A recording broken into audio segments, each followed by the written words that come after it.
Good evening. Would you please stand for the Pledge of Allegiance?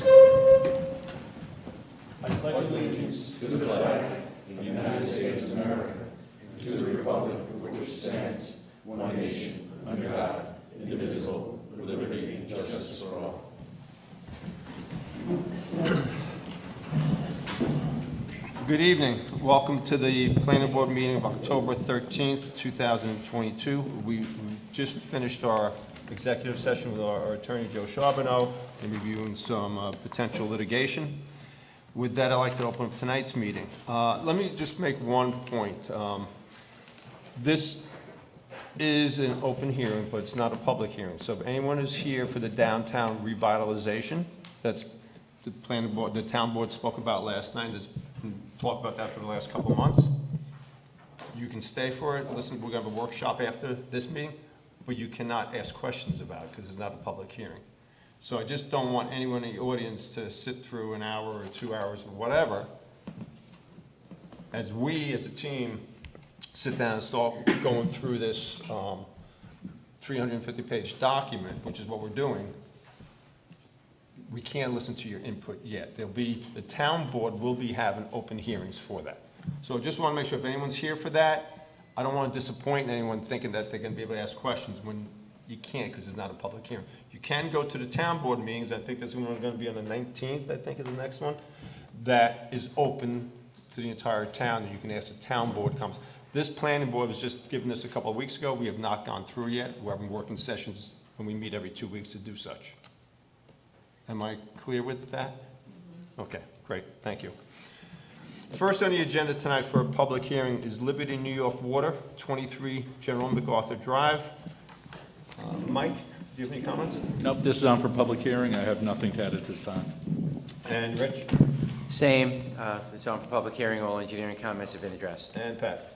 No additional comments. There were some revisions to the plan that were made regarding landscaping and screening, which the applicant will describe to you this evening. Okay, and is there anyone from the public that wishes to be heard on this? Please state your name, and you just need to speak at the microphone because Sure. we won't be able to hear you on TV. Anthony Lombardi, I'm at 21 General MacArthur Drive in Carmel. Please. I thought they were gonna go first. No, well, we can ask them to give an overview of the project if that helps you. Yeah, we just have some questions, myself and some of the other neighbors, we have questions on things that might be in the plan that we So can't. why not, I asked Liberty to give us an overview of the project, And then we'll bring it, if you have and any then we can bring questions. it back up, because maybe some of your questions will be answered. So my name is Jessica Alton with H2M Architects and Engineers, here with my client today, Chris Peters from Liberty Utilities. Just to give a quick, brief overview, the purpose of this project is for removal of perfluorinated compounds from the water. As some of you know who live next to the site, only one well is currently in service due to it having lower perfluorinated levels than the other two wells, so there is a water storage tank on site in order to help provide water to the system. We are proposing to build a new treatment building, which you see here. I apologize, the rain kind of got on it a little bit, but it's a 300 square foot treatment building. We have revised some landscaping plans to provide additional screening around this building, as well as there's some additional site improvements. I'm not sure if there's anything you'd like me specifically to speak on. I think at the zoning board meeting, you had asked about some dead trees. Please, I'm sorry. But yeah, It's just you only want for to the come on. people, it's only, if you've sat at home trying to listen to some of these meetings, it's difficult. I understand, okay. One of the questions we had was the shrubs that you plan to plant, okay? Is it gonna be screened in with a fence? Because what I saw, it looked like arborvitaes are going in, and we have a lot of deer in our neighborhood, and they won't last a year if no fence around it. There were 10 to 15 feet arborvitaes, which are nice big evergreens. Yeah. But, it'd be a waste of money if you plant them, is my guess. It's very close to one of our neighbors, my other neighbor across the way, so they have a very, interest on how this building is gonna be, screened from their house. So I live at 21, the Calhouns live at 25. Yeah, so we do have, So we do have some screening going around. We have met all the setbacks from the property line, and we did move the building up a little bit further north from this person's house and provide additional screening so that if there are any motion lights, you know, it's not going to be obstructing their view if it's in the living room or dining room. But we're not proposing any fence at this time.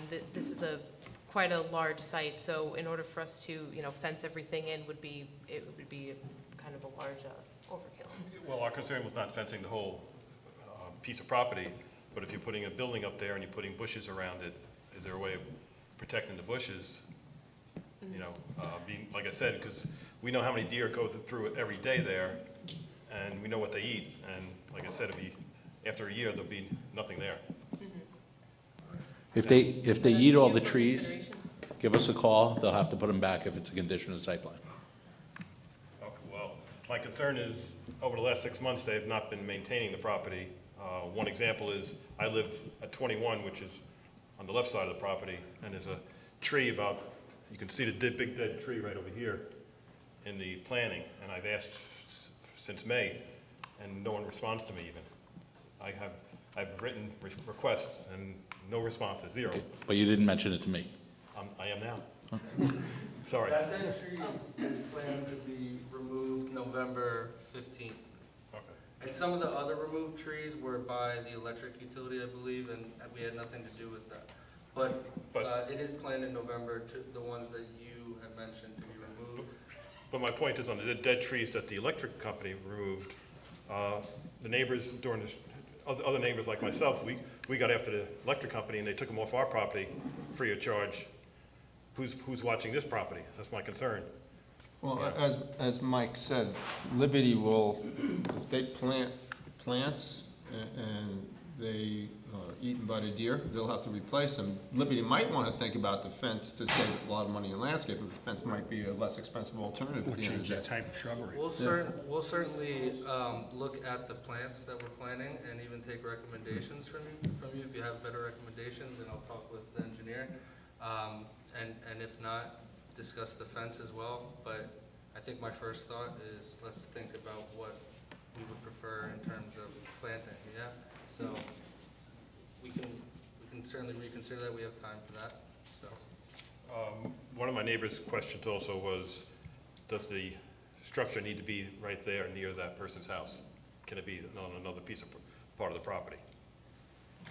So this is sort of the most level part of this property, and it is right across from where the existing treatment is. So as far as like piping goes and just constructability of this building, this is really the most feasible location. Otherwise, we'd be, you know, cutting into the hill, and it would be just a very lengthy, noisy construction process. This is sort of the flattest area that we had on this site.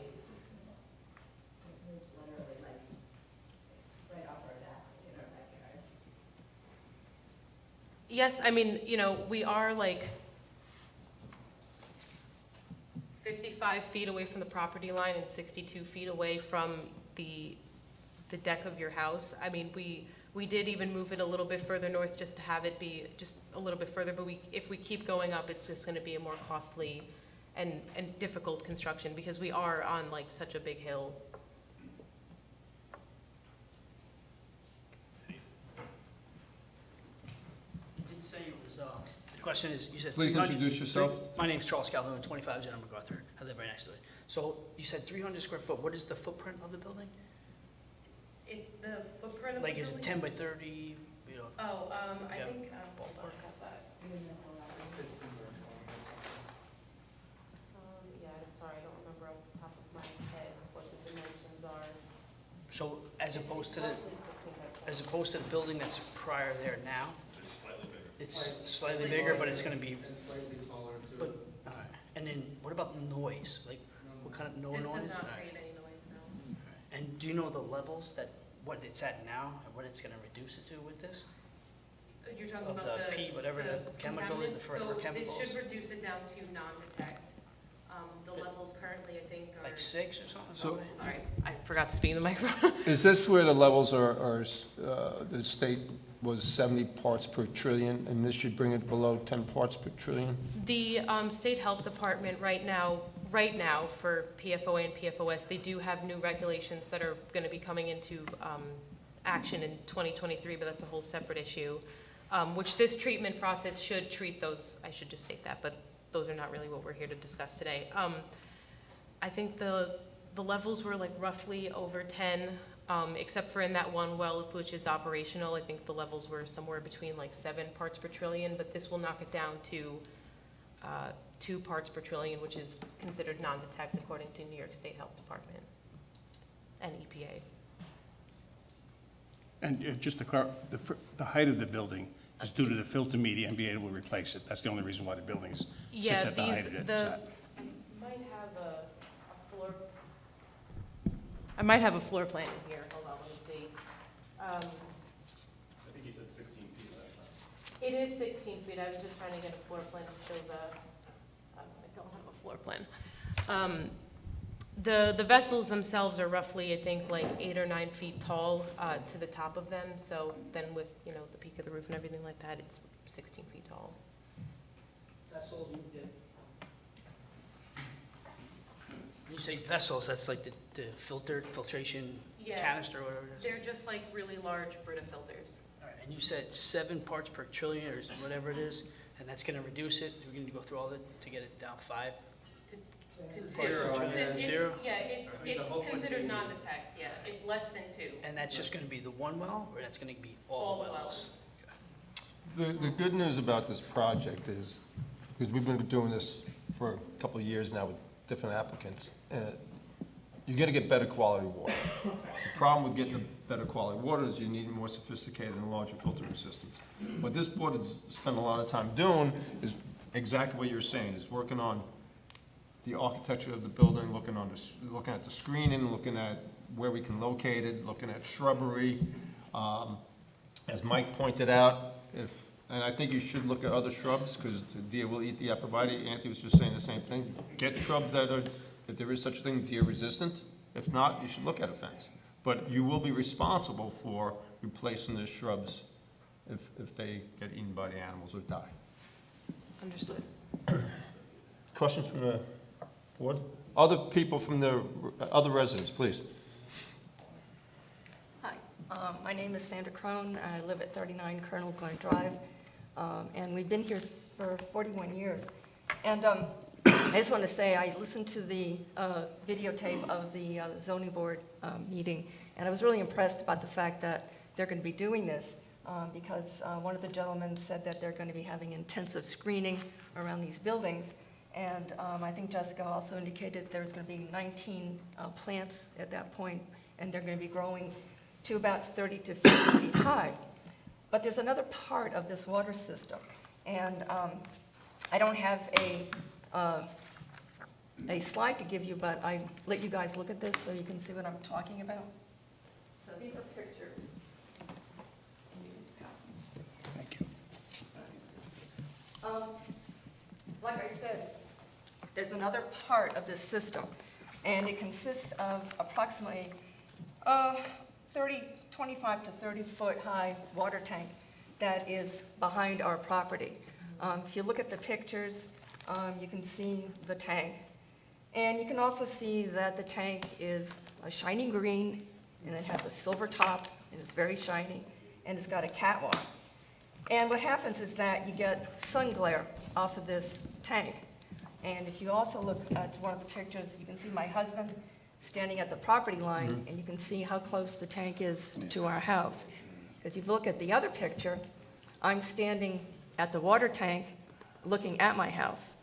So it's very close to our home, and we have a deck, and the sun comes in and is glaring off of this shiny structure, which we had no notice that it was going to be going in on. Huh? Okay. In February of 2020, they came in and they started to erect this thing. We had no notification whatsoever. And the only reason I knew about this upgraded system was because there was a sign stuck in the ground right near the road that goes off of Colonel Glen Drive that goes to this huge water tank. And like I said, you can see on the picture, I'm standing on my deck, and this tank is very visible. And these pictures were taken in August, when there was the height of the foliage. These are deciduous trees, so come fall, couple of weeks, the leaves are gonna be gone, and this thing is gonna be standing there looking real pretty, real shiny, and glaring light into my kitchen and on my deck. And of course, the leaves don't come back until spring, so we're gonna be dealing with this. So like I said, I was really impressed with the presentation that she made, indicating that there was gonna be an intensive buffer of trees, evergreen trees, to hide this structure here, which definitely is needed. But somebody forgot about the water tank that we've been looking at for almost 2 years. So I just wanted to make you guys aware of it. I would like to have evergreen trees planted around this structure. Again, there's the issue of the deer, but it's something that has to be adjusted or taken care of, because again, it really is very distracting. And if I'm in my kitchen sink working and that sun hits that thing for a good part of the day, it literally is blinding. And then going on our deck, we have the same situation. So I wanted to make you guys aware of it. You can see I took our survey that was done when we bought the house, and it shows the original tank that was sunk in the ground. And if you look at the last picture, it shows a picture of when they installed this tank, and you can see the old tank that was in the ground that was behind it. So you can get an idea of where and how close this tank is to our property line. And again, like I said, the fact that the glare and the fact that it sits up there, kind of like for everybody to see, including us. So, I don't, do you guys have any questions? I'd like to hear Jessica respond about the water tank. So the water tank was installed under a previous project. It was designed in 2019 and 18 and finally constructed in 2020. At that time, there was no, we weren't required to provide any plantings. No one had mentioned that during construction, and I know that I believe our client, because I actually did work on that project, coincidentally, but our client had reached out and no one had made any, notification to us that there was an issue with the water tank there, and that was to replace existing water storage tanks which were in beyond repair condition. They were, there was really no salvaging them. And then as far as notification for at least this project, you should have received a mailer from the planning board and the zoning board. Which project? You're talking about this? For this project, yeah. No, I don't have to talk on that. Yeah, you could talk. No, I'm not having an issue with the fact that we didn't get notification. We did get notification, which brought me to, well, how come we didn't get notification of the tank, the huge tank that's literally in our backyard? So I started doing some research. Nobody had an answer to that. Granted, it was a different water company, but Liberty has bought this water company, or they merged. What's the deal? It's the Same company, okay. I mean, it's a new company, but But be it that it may, there was no notification. It was just one morning in February, all of a sudden it's like, what the heck is going on? Here comes the cranes. I mean, it was just an unbelievable process.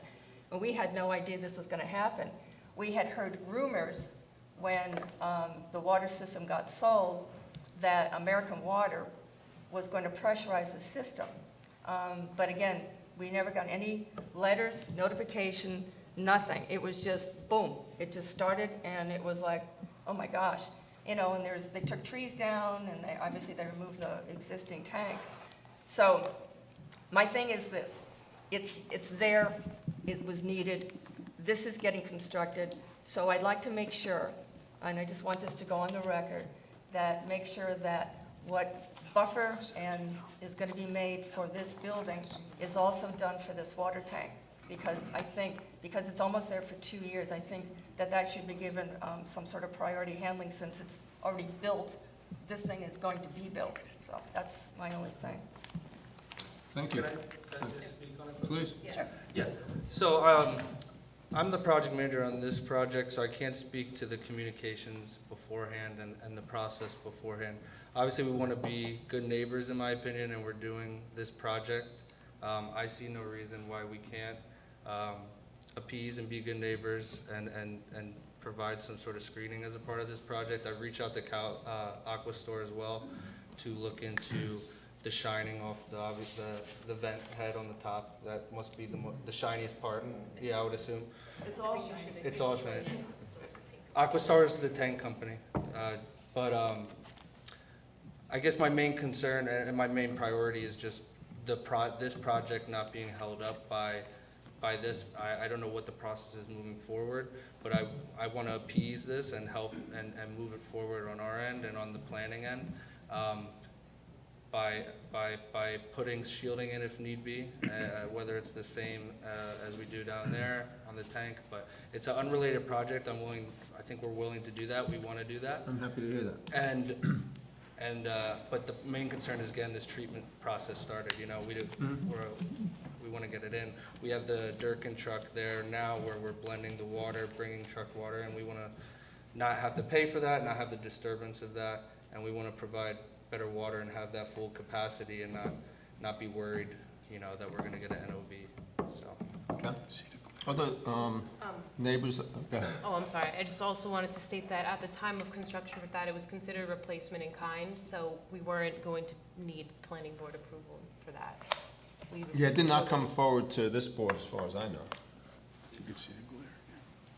Well, there was, I mean, like I said, it was a shock to us because we woke up in the morning, like I said before, and it was like, whoa, something's going on here. So, I mean, I can understand the fact that those tanks were old, but I just think, I mean, it's hindsight right now. So my big concern is let's get the thing dulled and let's get it hidden behind huge, huge evergreen trees.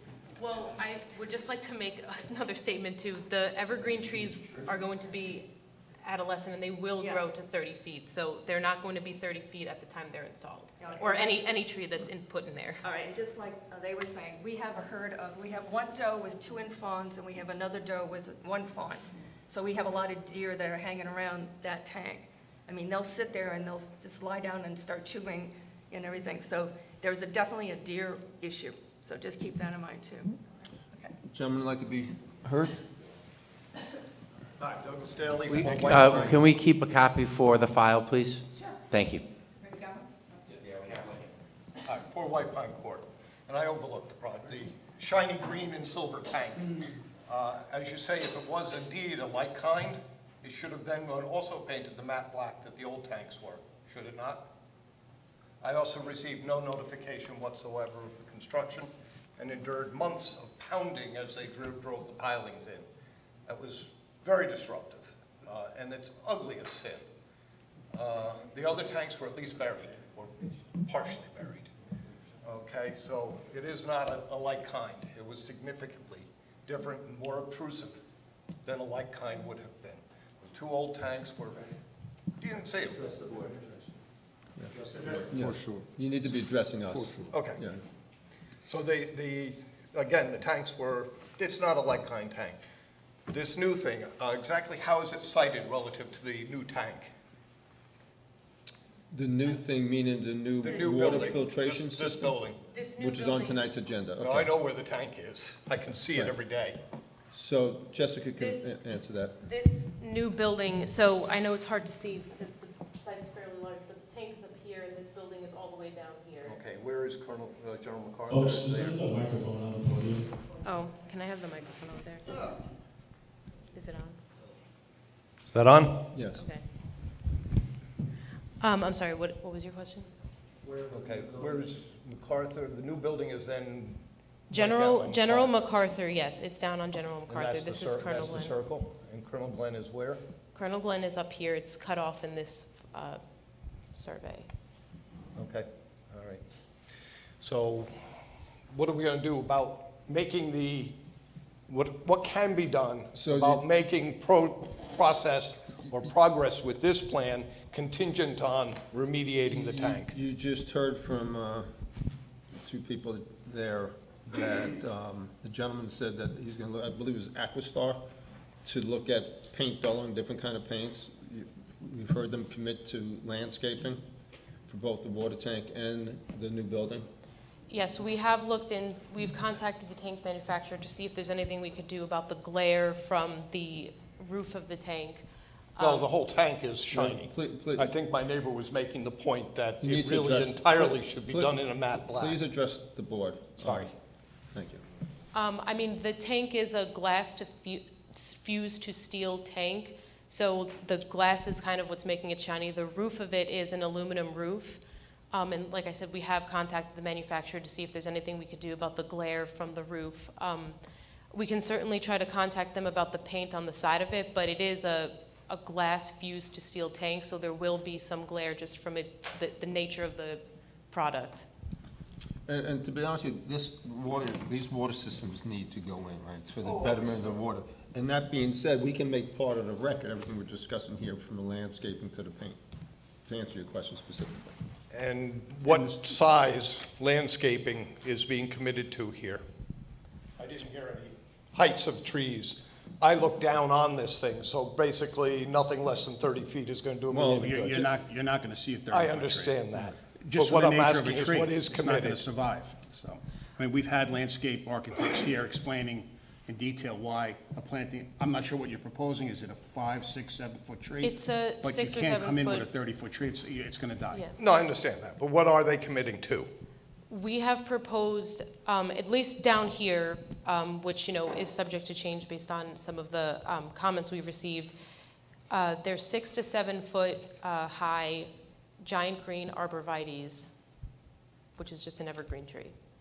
And it will, at a mature state, it will be 30 to 50 feet tall, but at the time of installation, it would be 6 to 7. Arborvitae is notoriously slow-growing, folks. And 30 feet, unlikely. 20, 25 foot with giant green arborvitae is more common, and that takes a good 20 years to get there. So We've asked the team to look at, given the deer population, what kind of trees would work best there, and we'll take that into consideration also. spacing on the trees is, on anything arborvitae is also important to be able to obtain a screening effect.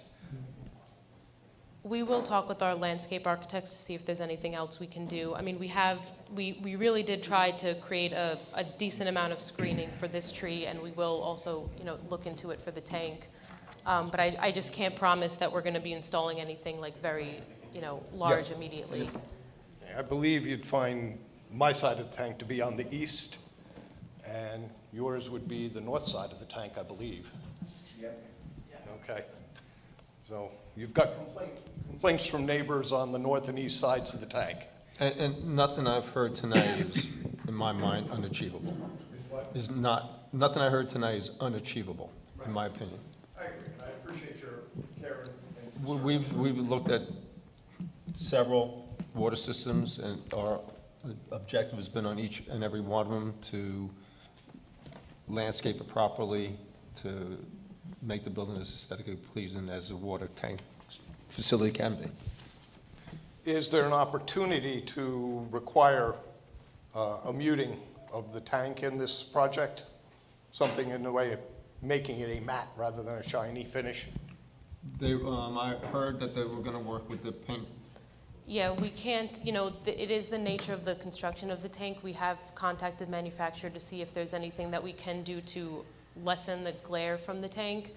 But I can't make any, comment tonight that it will be put in a matte black, or it will be any matte color to be fair to that. Is there a drape that you could hang over it? I'm honestly not sure. I'm just When trying to we put think these of tanks things. in, they usually are cobalt blue, that's the standard Right. aqua store. It's cobalt blue with an aluminum roof, and this, we elected a green color to sort of blend in, but anyway. Yeah, again, I wasn't involved in that project, but I'm trying to whittle it down to just moving forward on this project. I can't commit to exactly what we're gonna do, but it being already a part of, constructed and not a part of this project, I'm saying I'm willing to hear these things, include them in our design work, and have these discussions. I've reached out to Calgon, but I couldn't give them specifics on what the complaints were, because I unfortunately couldn't get a hold of the customers that had the issues at that point. Now that I've heard the exact issues, we can go back and have these discussions. That's my commitment, that we're going to look into it and try to do our best to be a good neighbor on a project that was already completed. And then the focus is the priority of delivering quality water, so. Thank you. Anyone else from the public wish to be heard? Do we have comments from the board?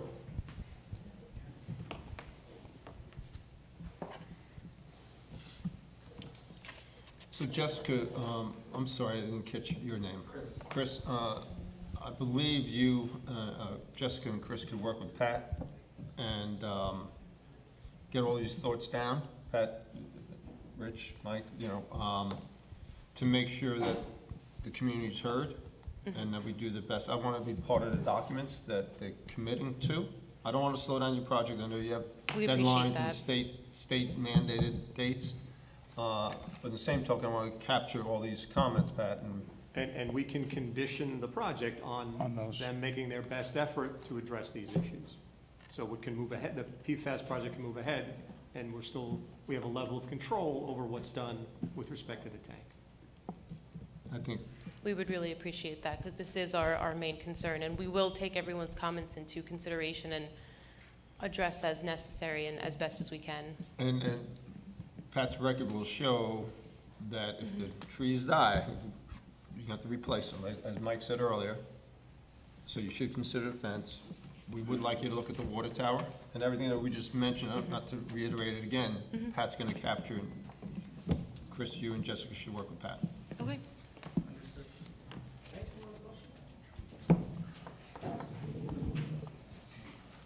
There's that one. Quick question. It's, there we go. All right, quick question. So we're doing all this about the chemicals, forever chemicals, is that what they are? Yes, the forever That are chemicals. in the water, how they're getting there? Is any of that being addressed, how it's getting there, whether it's coming from the sky, industries that's with a the very- color, upward the color, so it doesn't bleed out? Yeah, there's there's a lot of different sources that this could be coming from. It could be industrials, it could be, septic, because of the products that we use every day. There's several sources. I mean, these are kind of in everything, unfortunately. So there's really no place that we can pinpoint this down to. And then, do we know when this project? How long will the project go on for? So we Please, have, yeah. Oh, Jackie Calhoun, 25 General MacArthur. so we are estimating it should take, the construction hopefully should be starting this late fall, early winter. Planning, we have received all other approvals, so this is really the last piece of it. And construction, without any, weather delays or material delays or just anything else, we're assuming it could be roughly about like 240 days.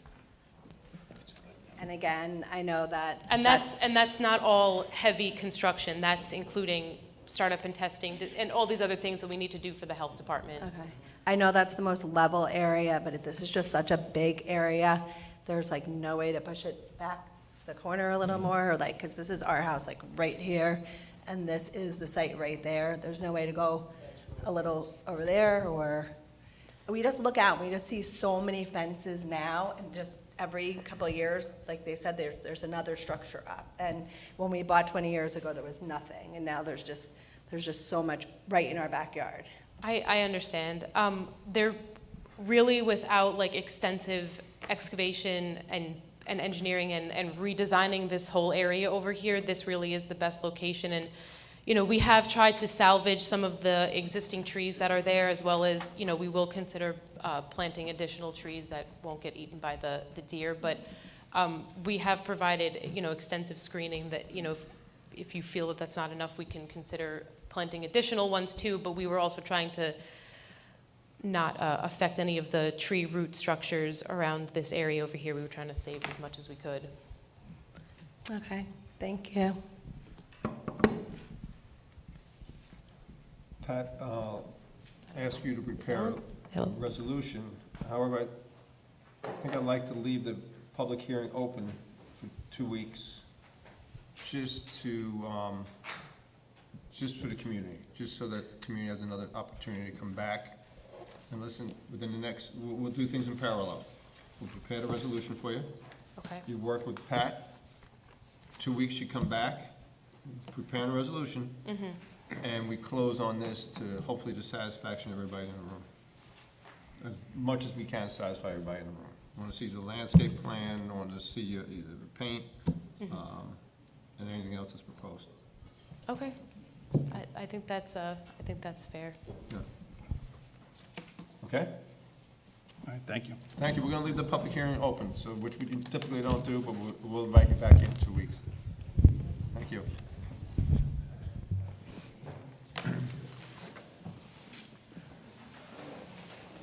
Chris, 2 weeks, you could be ready, right?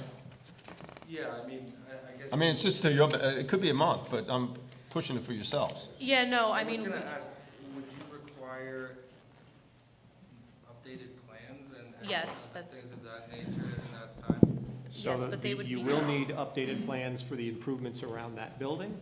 The work around the tank would not necessarily be reflected on these plans, but they'd be reflected in some agreement that we have separately.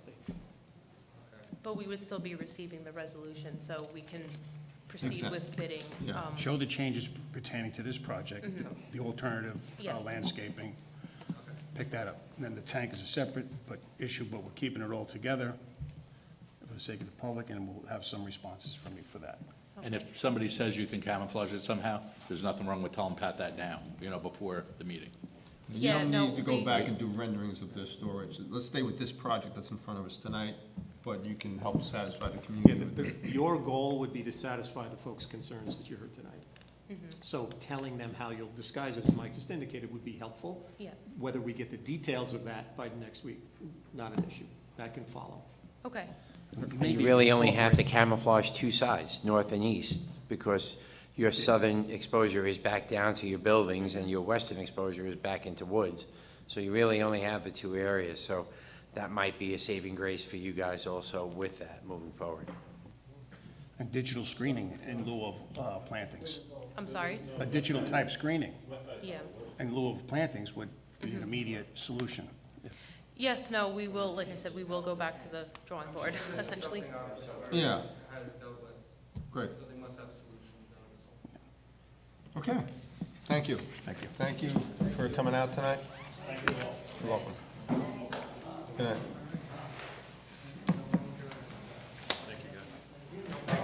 You're welcome. Appreciate finally, thanks. Hey, no problem.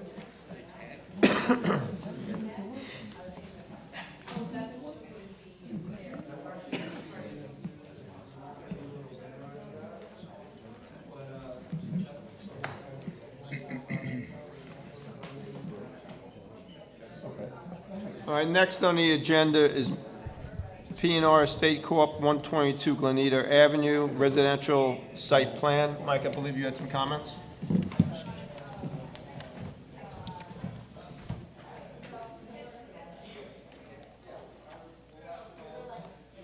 So, good evening, Robert Sherwood, landscape architect for the We're project. gonna, let's wait for the noise, especially with the TV. Mike, Yeah. comments? It's basically the same memo as last time. Use variance is required from ZBA. They're changing the mixed-use building to a multifamily building. Neither one of them are allowed by right, so that's why they need the use variance. They are getting rid of a mixed use, which is better, but it's still gonna have the multifamily in there. 1, 2, 3, 6 area variances are required from the zoning board, so I guess they're looking to get referred to ZBA at some point. Rich? So the standard referrals, DEC, ECB, Carmel Fire Department. In this case, I noticed when we read it, DOT, maybe for the driveway and sidewalk work along Glenita Avenue, permits from the state for stormwater and ECB for wetlands. The applicant noted they have an ECB permit and it will need to be referred to the ZBA. The applicant must provide a water and sewer use report, and it has been, I wrote in my memo that it needed to be referred. It was referred by Rose to GML in May of 2021, so the Putnam County 239M has been referred. Got to add a legend to the drawings. Curbs and sidewalks should be installed per section 128. You must add a note to the drawings just stating that. It's, what we're getting on there is that they will meet or exceed. It has to say it has to meet, or will be installed per that section. You have to provide all calculations for the drainage from the site, for the pervious pavement, and make sure that there's sufficient depth of groundwater for that. Available site distance, you have to provide all the calculations. A note should be added to the drawing regarding any fill that's going to be brought there. A note should be added to the drawing about plantings installed per the town code. Any retaining wall greater than 6 foot must be certified by a licensed structural engineer. Should any public improvements be acknowledged, they need to be, have a performance bond associated engineering fee. That includes stormwater, erosion sediment control, drainage features, landscaping, et cetera. And there may be a need for a stormwater bond and maintenance agreement. That's going to be determined as we go forward. Thank you, Rich. And Pat? So the primary physical improvement, other than the change to the use, is the construction of a new parking lot that's on the side of the building now. We saw this back in February. The primary issue with that was the back of the parking lot encroached into a wetland buffer. So the UCB has seen this, they've granted their approval. That was the primary concern. The applicant had cleaned up a lot of the issues that were on the plan. Rich mentioned a few of them, but there were some questions about the landscaping, lighting, and so forth. That's all been addressed on the plan. So it's in reasonably good shape to move forward. The variances are twofold. There's a use variance, and then there's a group of area variances. The use variance, however, is subject to seeker. So you, as the lead agency, have to adopt a negative declaration before the zoning board can act on the variance. So if you're satisfied with the plan tonight, you could direct the preparation of a neg deck to adopt at your next meeting, and at your next meeting, once you adopt the neg deck, you could then make the referral to the zoning board of appeals. But you gotta clean up seeker for the ZBA because of the use variance issue. And since the ECB has already reviewed and approved this. No doubt, that was the biggest environmental concern. Right. So they cleared that hurdle. That was the should biggest. help us with the secret review. Yep. Would you like to give us an overview of the project, and I'll open it up to the board? Sure thing. You haven't been here for a while, right? It's been a while, and I Yeah. apologize for that. So Robert Sherwood, once again, the landscape architect. Obviously legalizing, it's a 4-family house, just as Pat said. As you recall, 122 Glenida, currently there's parking in the front that backs right out onto the street, and there's also a driveway that comes down, and there's some gravel parking in the back. So the compromise was to move that parking off the street so it looks like a better streetscape. We talked about that and removing that and re-landscaping that front yard. We talked about the residence itself, putting the black shutters on it, making it look a little bit more architecturally pleasing, which we are going to do.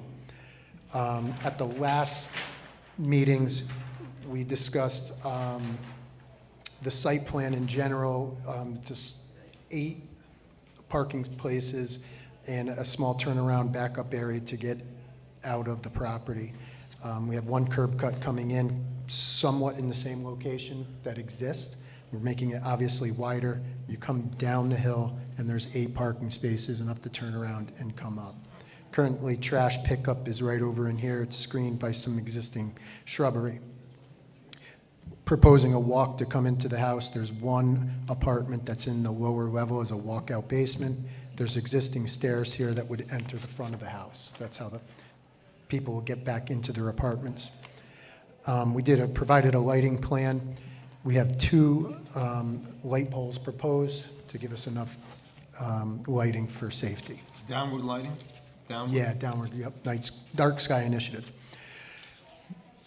As I went to the Environmental Conservation Board, they really pushed for the applicant to do permeable asphalt for the area that's within their wetland buffer. So we decided to use that, and actually I'm kind of doing the whole parking lot down here. The throat of the driveway will be regular asphalt, and this will all be a permeable asphalt now. So they did push for that. So what that meant was I had a rain garden, I had more disturbance farther down. We tightened up our limited disturbance for that. We've got a replanting plan, mitigation plantings. We're planting the sides of the property as well. There are some retaining walls on site, but they're 4 foot is probably the maximum height. It might be a little bit over 4 feet, 4 feet 6 inches. So that's the kind of where we've been and where we're headed. Questions from the board? Mr. Chairman, I just pick up one thing that Rob mentioned, which is, I didn't think the driveway curb cut was changing. If in fact it is, DOT approval is required of that. Have you been in touch with DOT? We have not been in touch with DOT. It's in the same spot. I'm making it wider. So You'll need. the gray area there, Yeah, you we'll will go need to a permit DOT. from them. So what I would suggest, Rob, is if you can get some initial feedback from them Okay. prior to our adoption of the neg deck, that's a seeker issue too. So we should hear from the DOT to allow you to adopt the neg deck. So if you can get some preliminary feedback from them right away, Okay. that would be very helpful. One other minor thing, there's an easement for this other driveway to the home in the rear. Did you provide Joe a copy of that yet? We have not provided a legal copy of it yet, but we are allowing that to happen, yes. So you'll need to give Joe a copy of that prior to approval.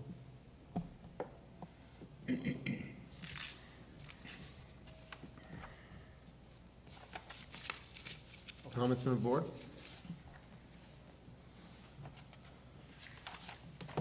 I think we're close, but I think we need another turn on the crank, possibly. I don't know what the board's view is, but the DOT is really important for us.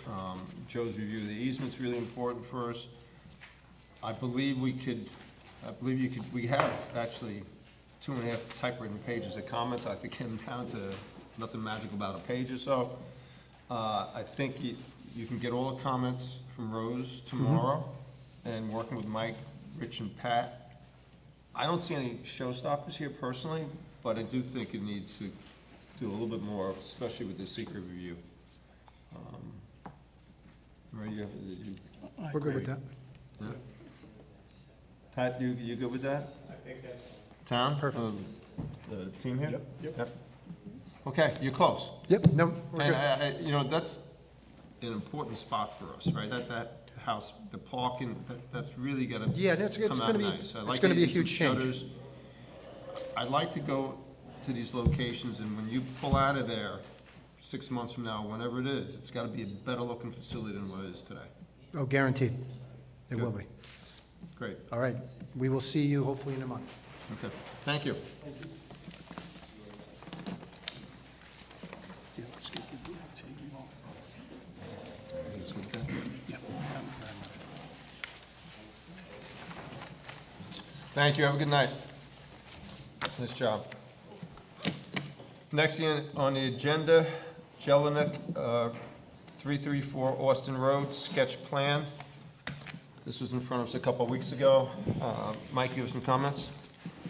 Open development approval is required from the town board for proposed lot 2. No frontage on the town, county, or state highway for that lot only. They kept the frontage with the existing house. The note is now on the plan that he needs the open development. Referral to the town board for open development is needed as they're getting ready for whether or not you go to preliminary, but preliminary approval. A variance is required from ZBA. Lot 1 depth line exits and re-enters the lot. Okay. Okay. The variance is needed before they get to the open development request, so that would be the first step in my eyes.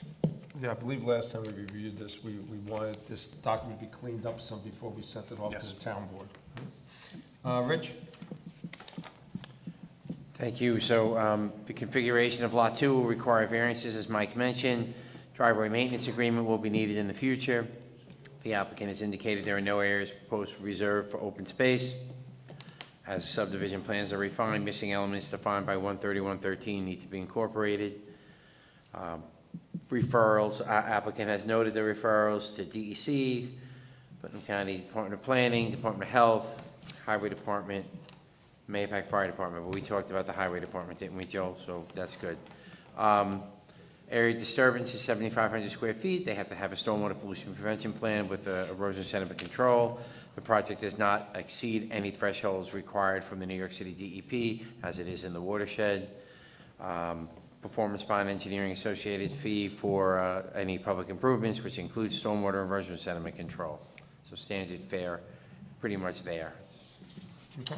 Thank you, Rich. And Pat, I don't believe you have any comments. No issues. Again, it's open development. We do need the variance first, and it's one of those quirks where it's the way the variance gets measured on a flag lot that triggers the variance. It's not because of a conformity per se. It's the way it gets measured on a flag lot. So variance first, once the variance is obtained, open development from town board. So this needs to go to the ZBA first. The depth works, it's just exits and re-enters. It's big enough, it just Okay. doesn't stay within the property lines. We call those Carnaza variances.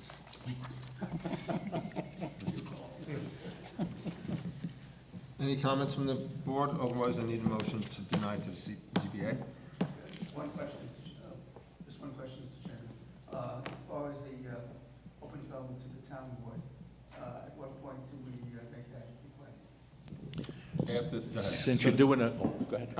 The town board won't hear the open development unless all the variances are addressed. So you've got to get the zoning board taken care of first. And you're supposed to be ready for preliminary approval, but because you're doing two lots, you're gonna ask for Go right to final. right to final, so you'll be, your first submission for final, that gets referred for the open development. Thank you.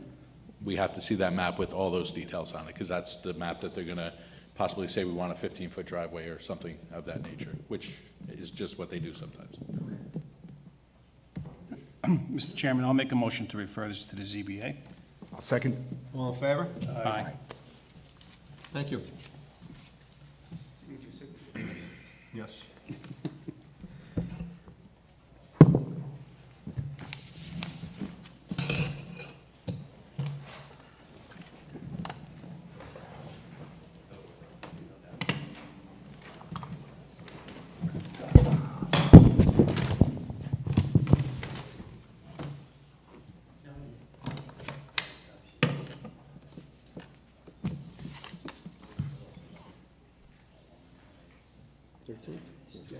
Today's 13th.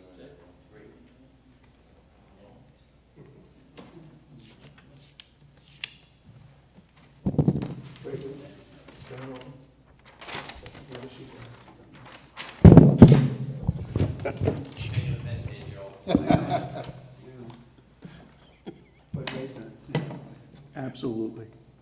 We'll clean up after. Yes.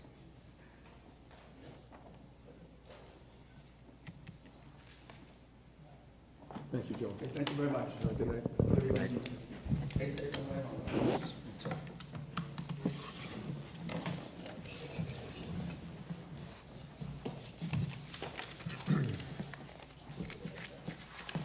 Okay, next on the agenda is 70 Old Route 6 LLC, extension of final site plan. Mike, I don't believe you had any comments on this, correct? I don't believe you had no comments on this. I do not. Rich? So I have no objection to this moving forward. There's one comment the board needs to just be aware of. The performance bond and engineering inspection fees that were originally put in the 2013 Planning Board Resolution 13-10, you know, it's 9 years since that, those numbers were done. So I recommend that they increase that bond and engineering fee by about 23% to reflect 2022 pricing. So when they do come forward and they have to put the bond forward, that's the number it should be. So it's in the memo.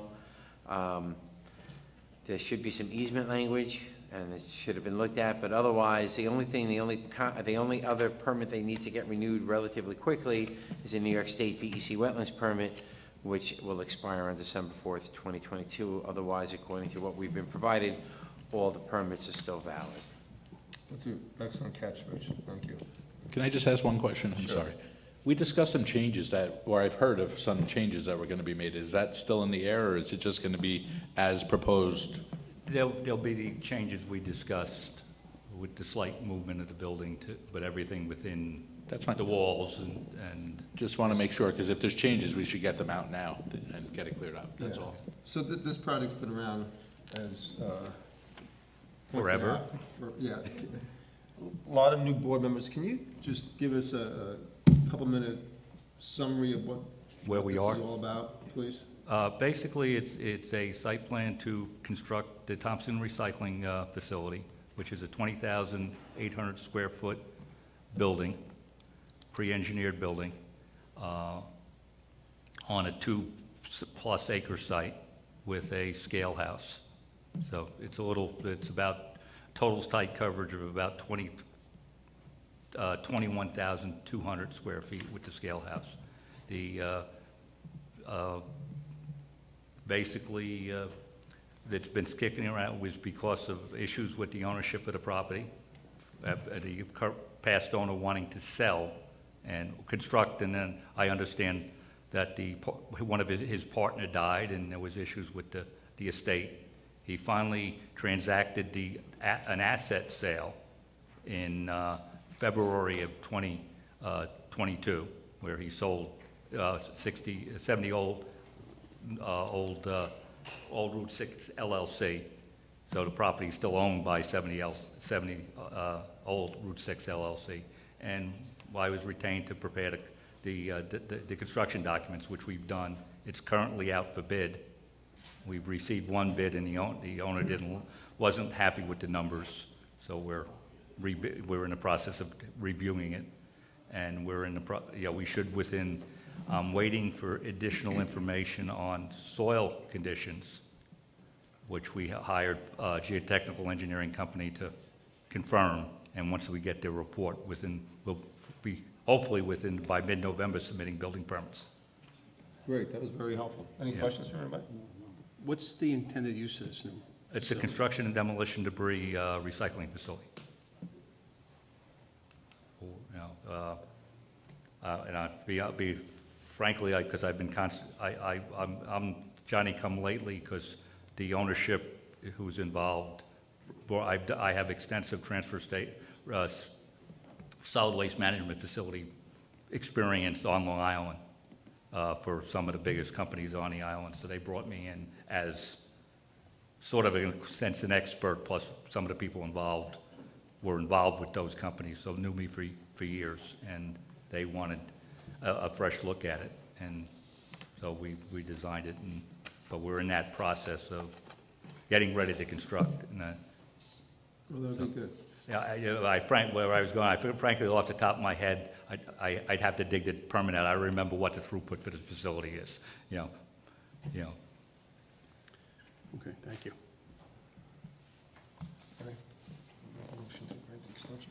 Okay, yeah. So, Mr. Chairman, I'll make a motion to grant the extension for, Pat, is it 6 months? Or It's a year. a year, okay. Make an motion to grant an extension for 1 year. A second? All in favor? Aye. Thank you. Okay, thank you very much, gentlemen. Good luck.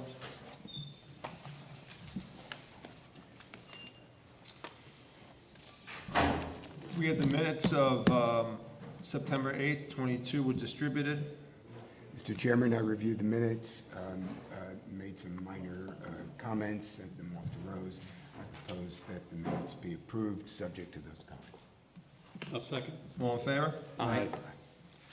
Okay, we're going to break now to go into the comprehensive master plan.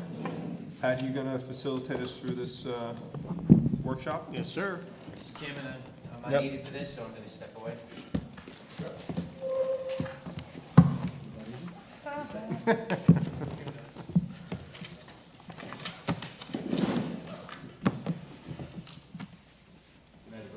Good night. Richard, good night. Good to see you. Take that off when you're done, and just put it near the police officer's, Sure. thing, please. I appreciate it. Happy to. Pat, I wanted to see you. Good night.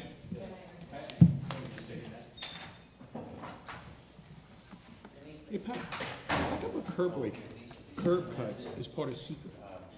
It's the traffic-related issues that DOT may have with that curb cut. We usually put We our always name tags defer in to there too, DOT. Mike. These usually go We in. gotta hear from them first. Leave them in the box. No, I was just wondering how it fit under secret. So it's the So additional, remember, the propane guy was all about, that was our primary concern, access and safety on the road. Well, That's kind of a secret issue, Joe. oh, okay. Kind of everything Yes, is a I secret. think this is where. Seems like it. Underneath this. So Pat, I believe we started on the goals and objectives. We did. And we should be up to number 3, housing? The housing section, that's Okay. correct, Mr. Chairman. So, let's pick up where we were, is again, what we're trying to do is, before we get into some of the nitty-gritty sections of this, to go through the goals and objectives, to just see where your head's at, what kind of comments we have with respect to this. I want to be clear that it's understood that all of these goals and objectives are reflective of the community input that was brought into this process at the beginning. So we understand, it's clear we understand that there is something underlying these goals and objectives. They weren't just pulled out of thin air. They are reflective of the community's input. So we got that. But there is the notion of transitioning the community's input into the reality of new zoning and land use regulations.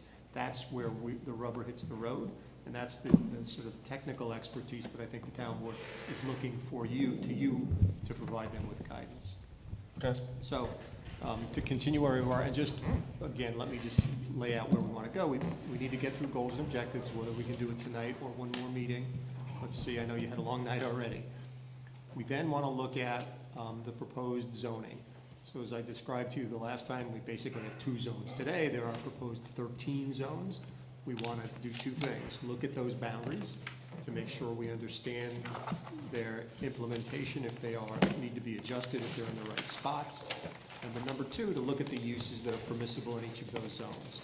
So there's some substantial technical work that needs to be done with respect to that. So hopefully we can do that with some fresh energy at the next meeting, if we can get to the goals and objectives. Okay, so let's pick up where we were. So again, it was housing. So objective number, the goal is promote diverse housing opportunities. Significant issue for us. We have not had diverse housing opportunities in the town for many years, particularly since the upzoning. We had single-family homes on 3-acre lots, and we had senior housing, and that was really it, until the zoning board rendered an interpretation allowing multifamily buildings. We were very limited. So I think appropriately so, there's a goal to expand the housing opportunities. That's a significant goal. So the first objective is to support apartments above retail spaces in the hamlets and the downtowns.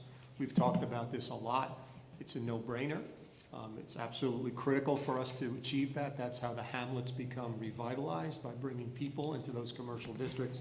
So that's a terrific recommendation. And again, as we talked about at the last meeting, subject to the availability of sewer and water. So that's So going Pat, to. we just approved a 4-family house on Glenita. Yep. Personally, I think the board felt, because we approved it, that it fits there, but that would not be covered here. So well, depends on the zone that we're talking about. So that, we have to look at the map to see what zone that was placed into. But the theory is that would be a permissible use in an appropriate zone. Well, it fits promote diverse housing opportunities. Exactly right. People can walk to town there, people can walk to get a slice of pizza And or again, a grocery the store. devil's in the details. I keep telling you this. So allowing these types of uses in the appropriate spots, great thing to do. In an inappropriate spot, it's really, really disruptive. That's why we have to look at that map very carefully. Thank you. Number 3.2, which I think is another very critical piece to us, is redeveloping the underutilized shopping centers. So shopping centers have gone the way of, they're not what they used to be and will never be what they used to be. And if they are, we're seeing dollar stores and things that are clearly underutilized, kinds of uses that are not the highest and best use for our community. So repurposing shopping centers is something that's happening all over the place. We would have never envisioned this years ago, but shopping centers are becoming residential housing locations and so forth.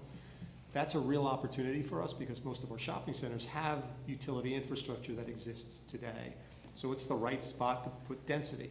And they're on Route 6, they're on Route 52, they're in places where there is adequate transportation networks that serve those areas.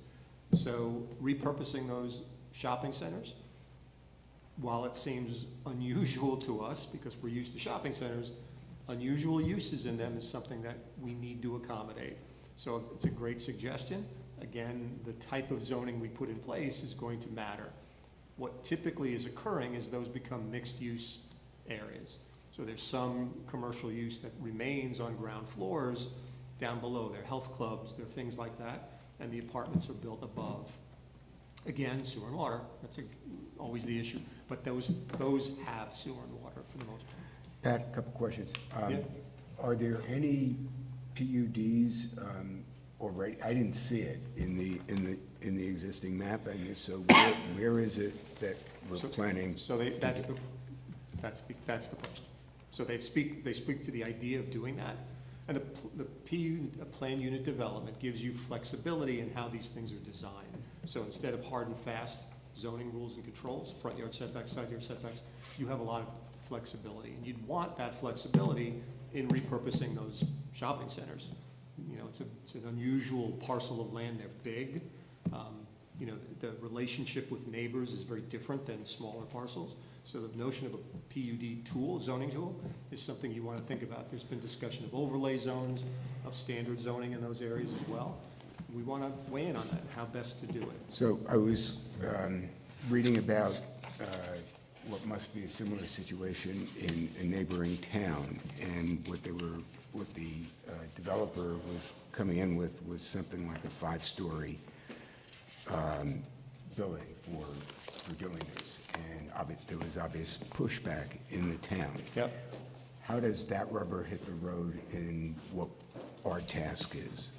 That's exactly what our task is. So the interesting thing about the office parks is, yeah, a developer wants a lot of density. One way to get density is height. The office parks are unique to us because they're big. So you don't need tall buildings. You have the ability to spread out buildings in a former shopping center that, by the way, doesn't need all of that parking because you don't have the commercial use again. So height is exactly the kind of thing you should be weighing in on. In the case of these, there may be transitional areas that as you go near the residential neighborhoods to the rear, it's 2 stories, then it builds up to 3 or 4 stories as you get to the center of the site within a certain distance from neighboring residences. So there's a lot of ways to deal with that. And I think that's where the town board is looking for your expertise. And is that a comment we're giving on the master plan or in the zoning I think in the rules? zoning itself. Okay. I think we do it both places. We should look at the zoning, and in the zoning, here's our suggestion. Pat, are you aware of any shopping plazas or malls that have been repurposed that are in this area that we could take a look at? Yeah, it's been done a lot now. I can give you, let me think about it for a moment, but I can give you a bunch of them, and it's across the board. It's shopping centers, it's office parks, it's a lot of different uses are being repurposed this way. So I'll give you some examples in the area that we can think about. Thank you. Number 3, adaptive reuse of non-residential buildings for residential use. Reusing buildings that are underutilized kind of runs along with the shopping centers. It's a good thing to do. Vacant commercial buildings certainly not helping us. So what could they be repurposed to? And in the case where we have a deficiency of diverse residential uses in the town, residential use is a reasonable thing to think about in those instances. 3-4, commission a housing needs study. We need everything. So it's a good idea to zero in on exactly what market we should be focusing on and so forth. Be a useful tool for us. But I could tell you right now, whatever type of alternative housing we create in the town, we're deficient in everything. So we could spend 10 years building different types of housing that probably would still get absorbed relatively quickly. We have a significant demand. This board was all spoken about personal experiences of their children and young people going to Danbury, White Plains, Yeah. wherever, but leaving the area. So that's where we would want to make sure that we have something for those people, right? Yeah, and again, I don't know where their recommendation is coming from, but if it's don't do anything until we do a housing needs study, I'd rather start doing I things agree and with let the that. housing needs study catch up to where we need to be because we are so deficient. Agreed. 3-5, that's allowed for the construction of 2, 3, and 4 family homes in addition to multifamily homes. That gets a little trickier, and what they're suggesting is a hierarchy of uses from the hamlet areas where there'd be density and you'd sort of transition out to the single-family areas. It's difficult for us, again, because of sewer and water. So a 3-family home or a 4-family home that's not in a hamlet served by sewer and water, that's a challenging septic system to design. That's a challenging well system. That's a big building with a lot of demand on sewer and water. And if we create a zone where 100 parcels can accommodate 3-family homes, that's challenging. So again, when we look at the map, we have to look at it very carefully to determine where those areas might be. So as you know, the primary recommendation with the map that Bob's looking at now is taking about a third of the 3-acre zone and turning it into a 1-acre zone. Still single-family homes. What this is suggesting is 2-family homes, 3-family homes, and 4-family homes. I guess the concern I have is, within the hamlet's one thing, but as you get out from the hamlet, the residential character changes immediately to single-family dwelling, and plopping down a bunch of townhomes in that area, I can see is going to be a controversial issue. We've never had that transition. The Yeah. transition is fairly traditional in many communities. We've never had it, and we reinforced the failure of that with upzoning to single-family homes, to the 3-acre single-family homes. So there, you use the right phrase, plopping it down. It is kind of plopping it down. We have to look at that very carefully. But again, we have a housing crisis. It's a regional housing crisis, so we should do our best to accommodate that. But we'll never recover a broad array of housing options in a community that abandoned that by virtue of 3-acre single-family home zoning. We closed the door to that, so we're recreating it out of whole cloth in many ways. And whenever you do that, you break a lot of eggs. That's community character. I moved to my home because I like the woods, and now it's going to change significantly. It's one thing in the hamlets. Those are hamlets. Everybody wants them to be hamlets, but those transitional areas, it's going to be more of a challenge, I think. So we have to be careful with that. So again, good policy. What are the nuts and bolts to how you make it happen? And there are certain areas, call them transitional, that when you see it, you know it's right. For example, the development we're doing by Putnam Hospital. That was the perfect location. Exactly right. Right? And it was the right thing to put in there, in my opinion. And as those type of locations come up, it's something that should be That's considered. exactly right. That's a great example. So I agree with that. 3.6, ensure that our cluster standards are consistent with town law. We have our own unique cluster density provision in our code. It's a formula that exists unique to us. And you have to go through this certain calculation. That is not the model from the state enabling legislation. And I think what Bonnie's suggesting here is there's potential for challenge there. You should be more consistent with what the state enabling legislation is all about, particularly because there's little rationale for how our ordinance came about. So we didn't leave a trail of popcorn crumbs saying this is how we got to our local law. We just adopted a local law. So there's a. Why wouldn't we just defer to the New York State and where justified, modify? But, I mean, tell me why we're different on this one area, and fine, we'll look at it, but I don't know what's special. Yeah, and that's the point. What is special? If something is special, we should have the rationale somewhere that says this is why we had to change the law to this unique thing, because we're special because of these factors. That doesn't exist.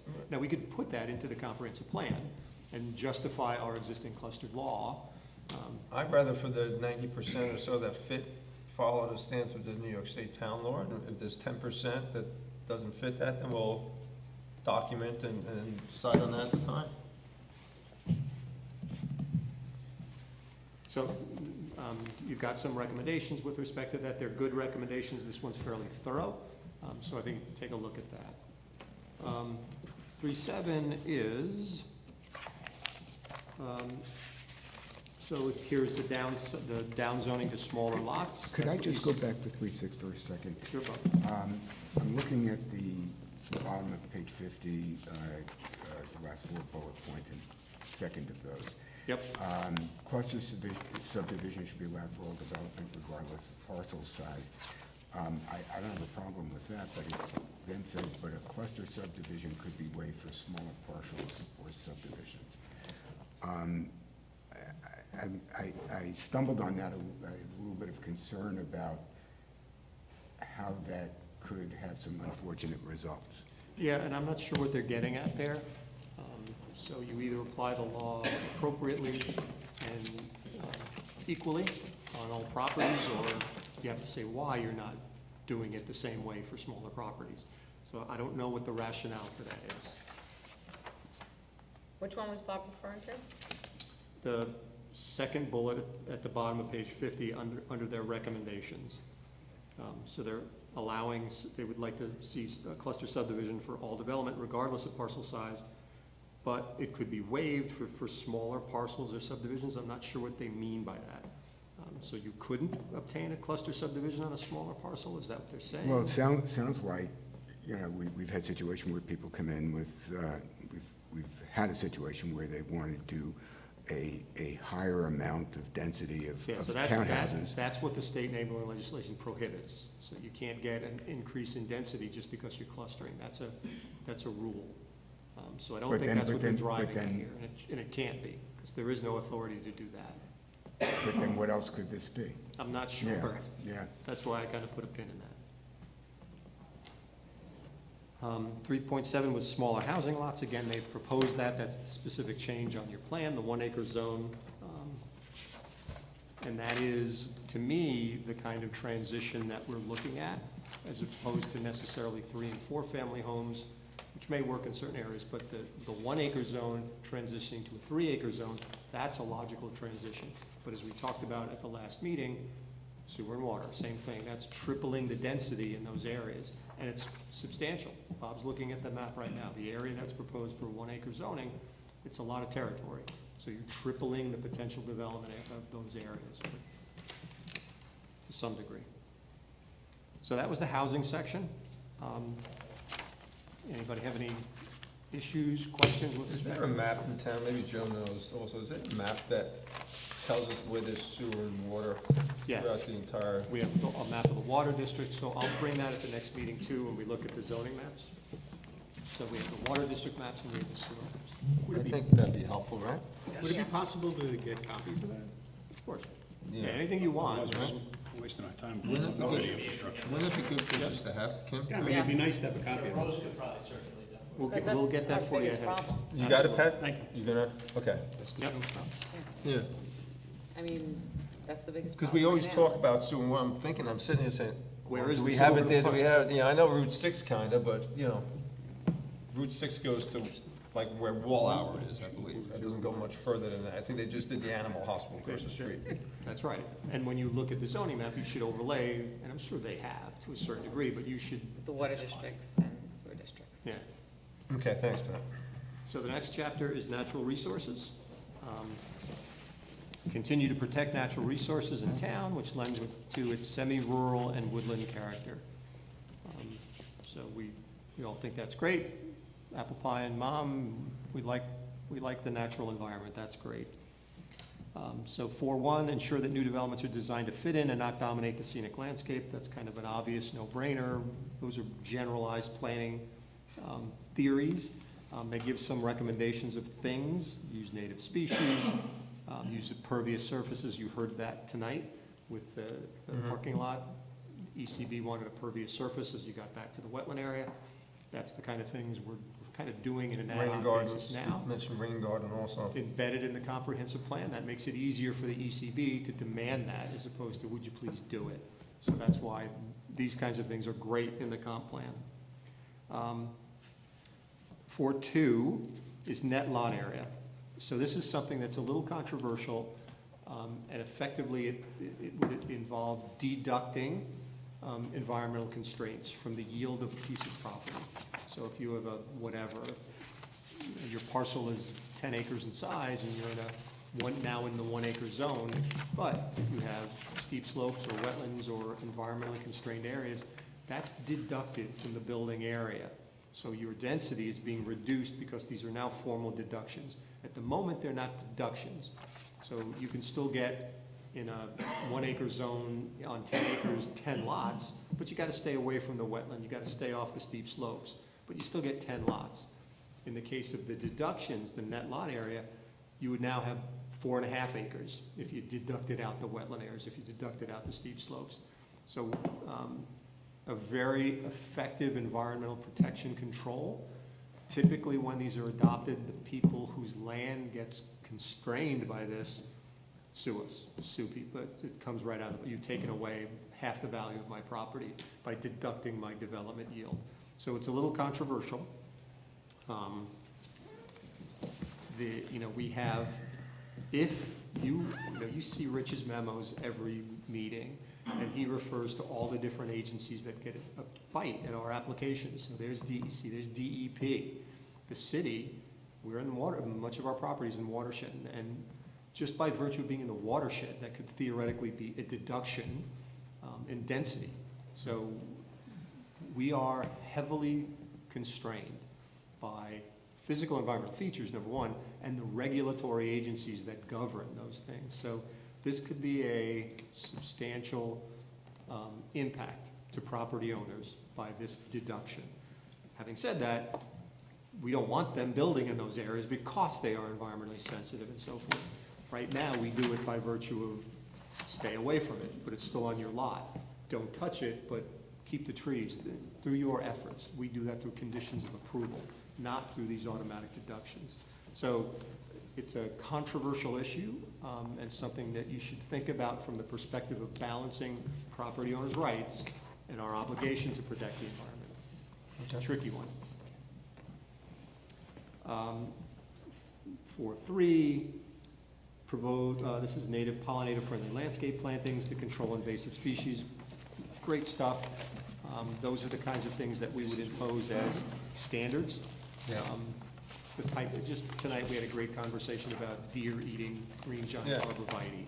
So we could have in the comprehensive plan a listing of deer-resistant screening species that we would recommend, so that an applicant simply turns to page 52 and selects from our menu of deer-resistant trees. Same thing with pollinator species and so forth. Appropriate plantings, simply included as design standards that are recommended. We do it for everything else. We do it for how you build a curb in a road, in a driveway. Standards that the town imposes. These are our town standards. You can do it for these environmental characteristics as well. So I think that's a great idea. 4.4, consider adopting ridgeline preservation guidelines. This has probably come about because of what we did with Pulte. We allowed projects to basically set themselves on top of a ridgeline and with no screening, no landscaping. You see Pulte from 10 miles away as you're coming into town. A lot of regulations prevent that from occurring. You have to stay certain distances from ridgelines. There's lots of different ways to protect ridgelines. We have a lot of ridgelines. It's a hilly town. So this is something that's useful to consider. But again, it goes back to more and more regulations that would restrict development in certain areas. Ridgeline protection, though, I think we learned a lesson from Pulte, and I think we probably ought to be doing something to protect those ridgelines. So I think that's an interesting suggestion. Our 4.5 is our streams, wetland protection laws. All of that stuff overlaps with local, state, and New York City regulations. So getting into the weeds, no pun intended, of those regulations and sorting out how they overlap and contradict, more importantly, contradict one another, is a useful thing to do. And we certainly can't tell the city what to do, we certainly can't tell DEC what to do, but we can align our policies with what theirs are. And yeah, they may change and we're unaligned again, but it's a useful thing to do. The ECB wrestles with this from time to time, but again, I think it's a good thing. It should be in our comp plan, and I'm grateful they put it in there. It's a good thing. Restoring riparian and floodplain habitats and lakes, that's 4.6. This is becoming more and more significant as our severe storms become more and more damaging. So I'm having a better understanding of how those floodplains get restored, what are our obligations with respect to that as opposed to FEMA's obligations? Do we just let stuff wash away and insurance companies fix stuff afterwards? Or are we imposing our own regulatory system to minimize that damage in the first place? I don't think we can ever keep up with the severity of storms. They're getting much more severe. But moving off the dime where we are today, which is basically fix it after it washes away, is probably not the position to be in. So I think this is another good policy to look at. And again, we'd have to look at what the recommended local law is. This will all be the devil's in the details. Again, I keep using that metaphor, but it really is true. So we can have very generalized language do right, make it good, or 100 pages of very detailed, specific regulations. And a town as diverse as ours, it's gonna be hard to deal with that. Our riparian areas, the stream areas vary so significantly. You know, the subsurface conditions, the hydrological conditions, it's so variable. It's gonna be hard to have one set of rules to deal with all the water in town. So those are, the environmental ones are all kind of, all good. We like to protect our environment, but just remember, there's something that Joe can speak to better than I can, which is called a regulatory taking. At some point, when you put in all these regulations and say you can't do anything, at some point, the property owner says, wait a minute, you're just taking away all the value of my property. So there's a fine balance in there somewhere, and it gives these guys, gives them a living. So 5 is waterfront recreational opportunities. I think this piece of the recommendations is getting a lot of attention. Susie mentioned it to us earlier. Yep.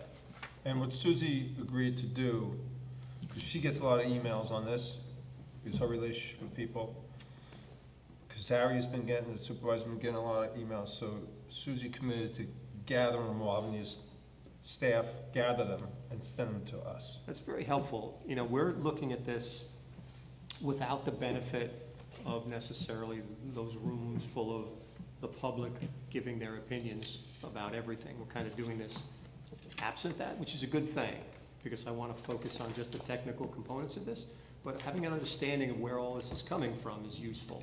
So The comments that I've seen so far from Harry has forwarded on to me, maybe 4 or 5 of them, really reference more safety. So I'm not sure if for instance, one homeowner wrote in that says, look, I just called the police and these jet skis are, and lo and behold, 15 minutes later, I'm looking at my window and 2 jet skis went flying by the police boat. So I think in the goals, we should build it. 90% of what I hear so far, we'll get more information about safety. I think we should put safety into this goal somehow. yeah, and quality of life, right? Noise and that sort of thing. Because noise, there you go. So I think we could beef up this goal. I completely agree with that. Just taking it one step further, one of the things that I get concerned about is that we have a lot of rules that don't get enforced. There are adequate noise regulation requirements or limits on the books at New York State. There are sound tests that can be done, muffler alterations on boats, and the enforcement just doesn't seem to be there. And Bob, if you think about it, enforcement's really challenging. So a guy in a jet ski is noisy. I call the cops, the guy's off the jet ski in 20 minutes, the guy's gone. So, you know. Well, living on the lake, we see stuff that is quite apparent, repetitive, and easy to deal with, and there just doesn't seem to be. No doubt about it, but it is clearly that those kinds of things are challenging. It's too noisy. I'm not noisy right now. I'm not noisy anymore. So, and then the cop leaves, and then you're noisy. And so, There may be like 5 or 6 power boats on the lake that have altered muffler systems. So, They're easily identified. They come out at the same time every evening. It's not rocket science. I was in Manhattan last week, and the flashing billboards that they put up every once in a while, loud vehicles will be prosecuted. So you hear the kids with the loud vehicles these days, it's become a quality of life issue.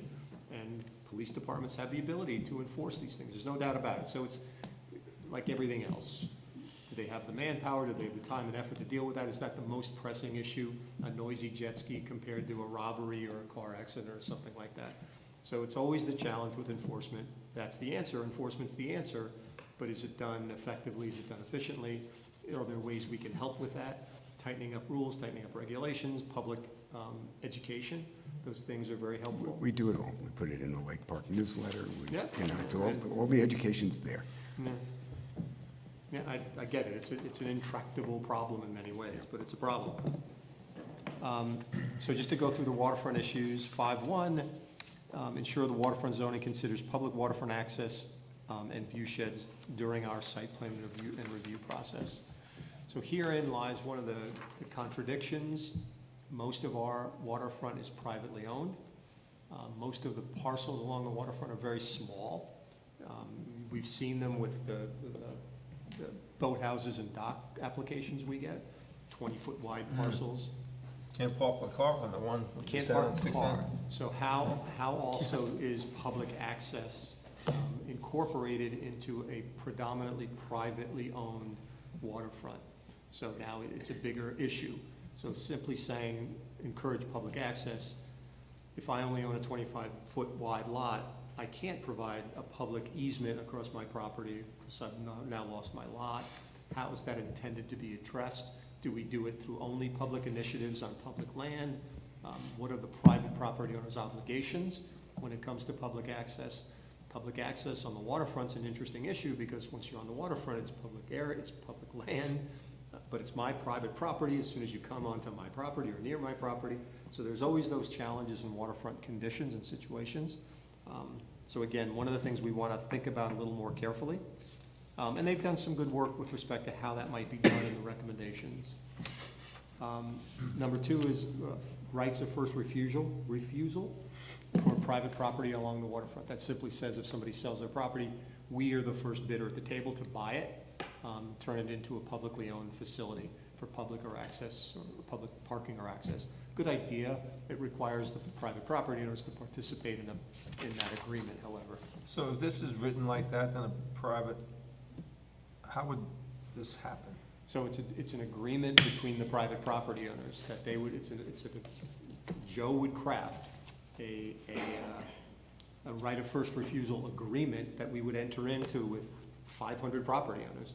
And that's basically a pledge from them saying, if I sell my property, you get the first bid. And if you don't give my number, I can still, I can sell to the highest guy, but you get the first crack. So if McDonald Marine wanted to sell, the town would have a shot at that property. The town would have the first shot. That's cool. And if we didn't give a reasonable number, they can sell to whomever at the highest and best value, but we get the first crack at it. Do we have to give something to get a quid pro quo for that? No, they just enter into an agreement. Just voluntarily? Yeah, and typically it's hard, my experience has been it's difficult to do that, because while the property owner can disregard our low bid, why do I need to fuss with that? You're gonna slow down my sale, I gotta go through this big deal of talking to the town and get a bid that I'm not gonna accept anyway because I want the most money for this. So oftentimes it's difficult to get private property owners to buy into a concept like that. But in theory, it's a great idea, and that's the only way, by the way, we're gonna reclaim ownership of private property along the waterfront. We've gotta buy it. Mm-hmm. What about in regular residential properties Not along the waterfront? that are not along the waterfront? So I don't, it would have to be for a public purpose. So the access to the waterfront is clearly a public purpose. Acquiring just a single-family home somewhere in the middle of town, unless we were doing that to build a park or something like that, which. Usually for a park or a public zoo or something. Yeah, but we have plenty of we don't have a deficiency necessarily in parkland, so it would be hard to develop the rationale to do it as a blanket deal anywhere in town. There's a situation, but I'll bring it up later after we've gone through this, that kind of sounds like this, but it's in a residential area. Something similar that happened. Yeah, that's what we're here to talk about. So, my next door neighbors sold, the new people that bought it. When they sold the property, it broke up the agreement of the original owners. They had a small parcel that wasn't built, nothing was built on, and it wasn't buildable. But it was it was just a small parcel that was attached to their deed, but the agreement was once they sold their house to the new owners no longer would have the right to that property. So when the new owners moved in, that small parcel went out to auction. The new owners didn't even know that they never were afforded the opportunity to buy it, and someone in New Jersey came and bought it. And I don't quite understand how town could allow that. Private property. Not giving. I don't know if it's the town that would be responsible for something like that. And really, that should have come up in the title search. So it was a surprise to them, to us, because some stranger from New Jersey showed up one day and just started trying to clear the property. Yeah, and you're always gonna have those issues with respect to enforcement of covenants and restrictions and things like that are in chains of title that may not make it from one deed to the next, and somebody then wants to put up a type of fence that's restricted, and they say, well, it wasn't in my deed when I bought, but yet it's in the chain of title. So, I mean, those are private issues that are gonna be litigated forever. Or it was in a deed and there was a bad attorney who said, don't worry about it, nobody's gonna do it, it's not a big deal. Let's go easy with the bad attorney. The bad realtor that said that. There are none. So, number 5.3, preserve the Mahopac downtown waterfront as a location for water-dependent and water-enhanced uses. I think we all sort of agree with that concept. That's what makes Mahopac a special place. It's the lake. Again, waterfront access is a challenge there, and enhancing it is a great thing. But how do you do it? I'd like to point out an inconsistency between, a contradiction between 5.3 and 5.1. 5.1 says buildings should not be oriented parallel to the waterfront, and some percentage of the shoreline should remain open between the public. And the visual that you're seeing in 5.3, I'm actually familiar with. This is down in the Outer Banks on a very lengthy barrier island. Yeah. And what you see when you drive up to this is a big parking lot facing the street. So just this type of thing we want to avoid. And you see the backside of these buildings, and it's a fairly lengthy row of buildings. Yeah. You don't see any water. So the only way to see the water is to actually go shopping. In the building? In the building, yeah. Well, there's a promenade, the walkway you can walk along. Yeah, to get around. So that. it's just a contradiction between the two. Yeah, but there's, contradictions exist here. So again, it's the But that way would this be a comment we ought to. I think it's a great point to bring that up.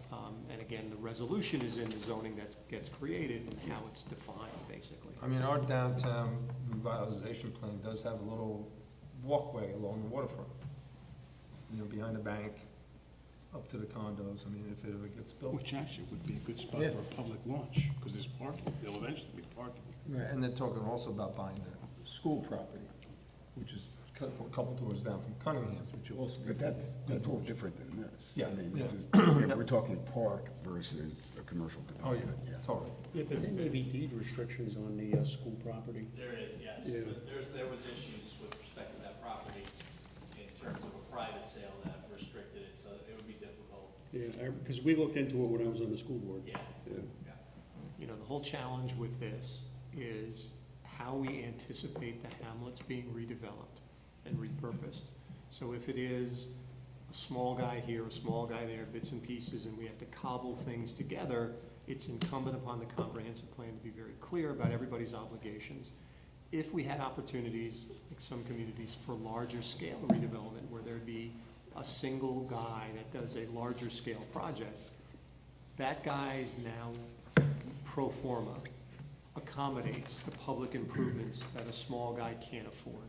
So he's willing to do the public improvements because he's got a bigger project that's going to return on his investment.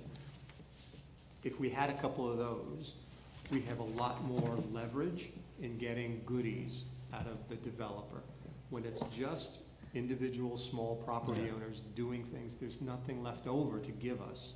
So that's one of the inherent challenges in just the approach to the hamlet revitalization. And again, what are we willing to give in exchange for things? So more density, more benefits to a developer, a bigger project, bigger return, he builds more stuff for us, but we're giving him more density. There's a criticism involved in that. So there's a fine balance to these things. And again, the comprehensive plan should just provide that guidance. Whether it's to do it for Avalon Bay, who's gonna come in and do their project or not, we don't have to go there. We just have the principles. And again, the goals and objectives are touching on all of those. But we just have to make sure the transition from goals and objectives to zoning rules are durable enough to make it happen. 5.4 is interesting. It's adopt a local waterfront revitalization plan. So a couple of years ago, the state changed their rules for LWRPs, and basically any puddle is considered waterfront in New York State. It used to be the Hudson River, Long Island Sound, that kind, and Lake Ontario. You were limited to those areas. The local waterfront revitalization plan is a powerful tool in that it provides money The money it provides, however, is not bountiful. So they're $10,000 grants, $50,000 grants, that range of thing to implement the goals and policies of a local waterfront revitalization plan. What an LWRP is the state adopted 44 policies, they're waterfront policies, and they apply to the Port of Buffalo just as they would to Mahopac. We take the state's policies and we tinker them to our own priorities, but they're still those same policies. So the way a major port operates, we have to have that policy, and we have to talk about how our major port operates in the town of Carmel.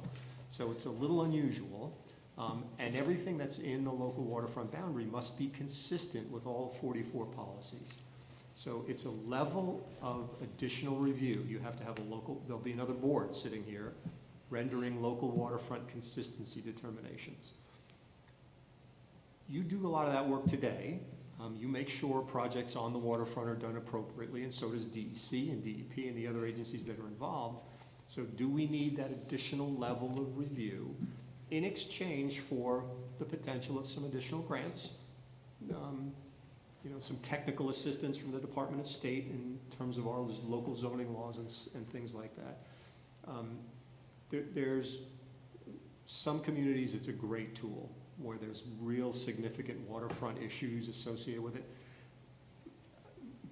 Public access is one of the things an LWRP will emphasize.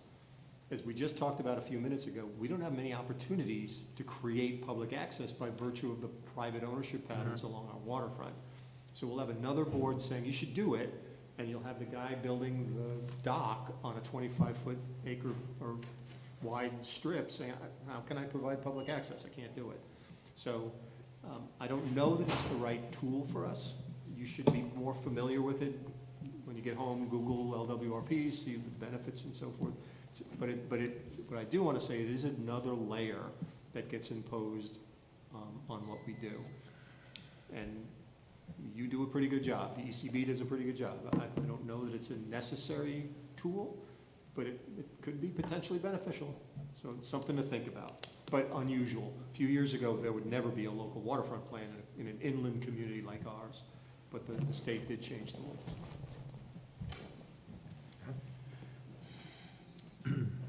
So 4.5, here's an interesting one. Consider incorporating, designing, and constructing innovative access to the waterfront.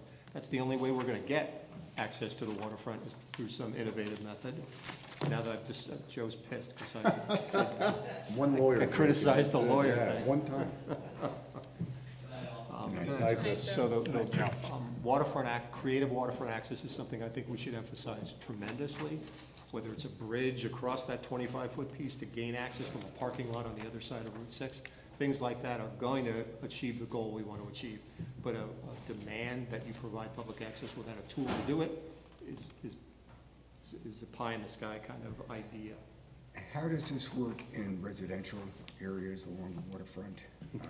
So if somebody, let's assume there's a vacant plot of land, or somebody wants to tear down a small house and put a larger house, is that something where this could be forced?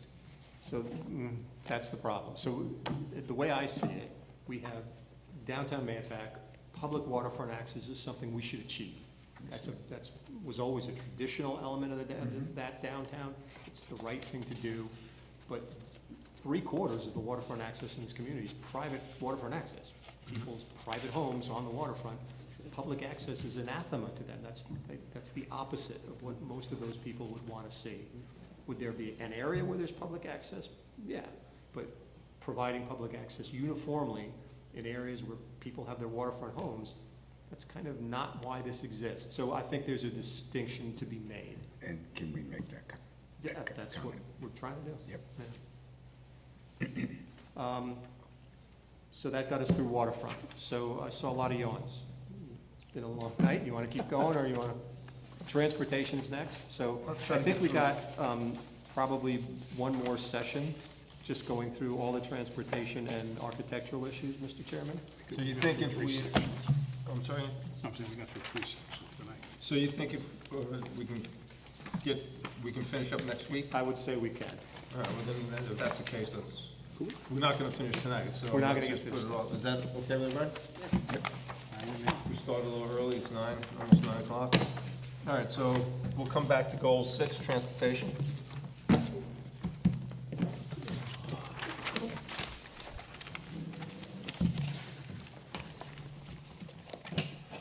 Pat, thank you. Would somebody like to- Would somebody like to make a motion to adjourn tonight's meeting? I'll make a motion to adjourn the meeting. All right, second? All in favor? Aye. Good night, everybody. Thank you.